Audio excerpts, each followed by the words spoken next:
वादनैश्च तथा परैः विरजुर्विपुलास्तत्र सर्वरत्नसमन्विताः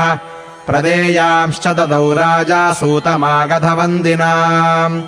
ब्राह्मणेभ्यो ददौ वित्तम् गोधनानि सहस्रशः अतीत्यैकादशाहम् तु नाम कर्म तथा करोत् ज्येष्ठम् रामम् महात्मानम् भरतम् कैकयीसुतम् सौमित्रिम् लक्ष्मणमिति शत्रुघ्नमपरम् तथा वसिष्ठः परमप्रीतो नामानि कुरुते तदा ब्राह्मणान् भोजयामास पौरजानपदानपि